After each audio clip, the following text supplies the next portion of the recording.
여러분, 수학 말만 들어도 답답하시죠? 수능 준비하는 학생들 사이에서 수학 과목 자체를 포기하는 학생들을 가리켜서 수학 포기자, 일명 수포자라고 부르기도 하는데요.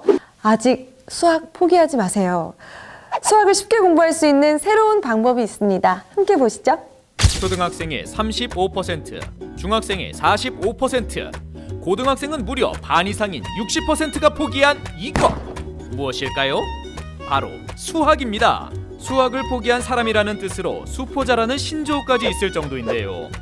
그런데 수학 정말 포기해도 되나요? 네, 안녕하십니까. 초, 중, 고 수학 문제은행과 영어 문제은행을 제공하고 있습니다. 강성호입니다. 수학 공부 어떻게 하면 잘할 수 있나요? 네, 수학에는 왕도가 없습니다. 학생은 많은 문제를 직접 풀어야 실력이 향상됩니다. 배운다고 잘할 수 있는 과목이 아닌 만큼 학생에게 많은 문제, 수준별 문제를 제공하는 것이 선생님의 역할이기도 합니다. 획일적인 교재풀이만으로는 학생의 개별 약점을 보완하기 힘들 수밖에 없습니다. 학습지 회사에서 10년간 근무한 경험이 있는 강성우 대표님은 학원을 운영하던 중 강의식 수업의 한계를 느껴 학생에게 보다 실질적으로 도움을 줄 수 있는 방법을 찾게 되었다고 하네요. 학년을 정해놓고 수업을 하면 어떤 학생은 너무 쉬워서 흥미를 잃고 어떤 학생은 내용 이해가 어려워 포기해버립니다. 학생의 수준에 맞는 문제 출제 솔루션을 구축해야겠다는 생각을 했었죠. 그래서 학반제가 아닌 무학년제 수업을 시작했는데 그 당시에는 아주 획기적이었습니다. 오직 나만을 위한 수업!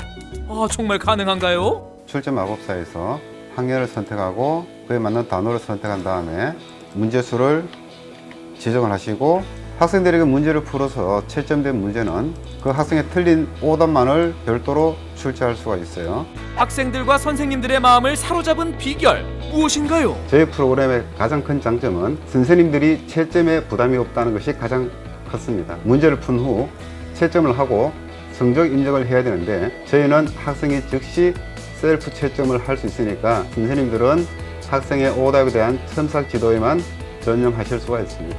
그렇다면 프로그램을 직접 사용하고 있는 영어, 수학 학원을 찾아가 볼까요?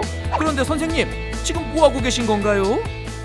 네, 시험을 앞두고 아이들이 반복적으로 틀리는 문제를 지금 출제하고 있는 중입니다.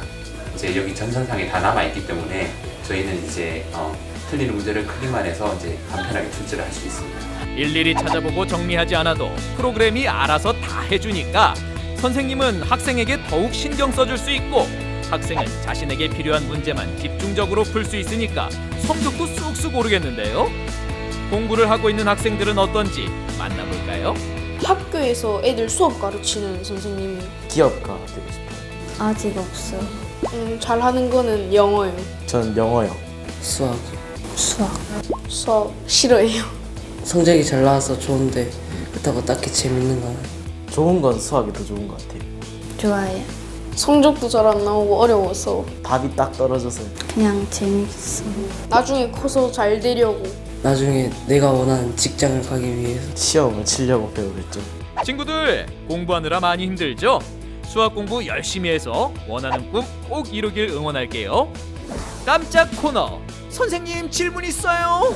학생들이 왜 수학을 포기할까요? 애들이 개념을 제대로 잡지 않고 일단 문제 푸는 데만 좀 이렇게 집중을 하다 보니까 이제 선생님이랑 같이 풀어본 문제 같은 경우는 따라서 이제 쉽게 풀지만 이제 문제를 살짝 변형하면 개념이 안 잡혀져 있는 상태에서는 그 문제를 해결하기가 되게 어려운 것 같습니다. 좀 익숙함의 문제인 것 같아요. 이제 국어 같은 경우는 언어다 보니까 일상적으로 사용하는 언어다 보니까 좀 어렵더라도 이제 그 벽이 그렇게 높지 않은데 수학 같은 경우는 이제 아무래도 처음에 이제 안 되다 보면 이제 뭐 예를 들면 더하기가 안 되는 상태에서 곱하기를 하기 힘들지 않습니까? 근데 이제 더하기를 안 배운 상태에서 이제 곱하기를 배운 것과 같이 그 진도에서 뒤처지기 시작하면 이제 그 다음으로 이제 가기가 좀 저희가 수학이라는 것을 뭐 이제 어려운 방정식을 배우고 함수를 배우고 이런 거를 실생활에 실제로 사용하는 경우는 거의 없죠. 근데 이제 다른 학문을 배움에 있어서 가장 기초가 되는 학문이다 보니까 이제 다른 공부에 뭐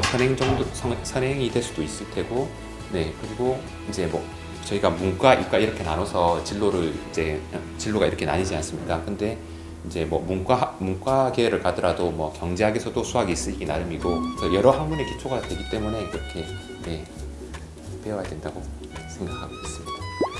참, 처음 아이들이 수학을 접할 때 그런 기분인 것 같네요. 가장 신뢰할 수 있는 언론인으로 뽑힌 손석희 앵커. 그런데 손석희 앵커도 과거엔 수학 포기자였다는 사실 알고 계셨나요? 수학을 포기했다고 해서 성공하지 못하는 것은 아닙니다.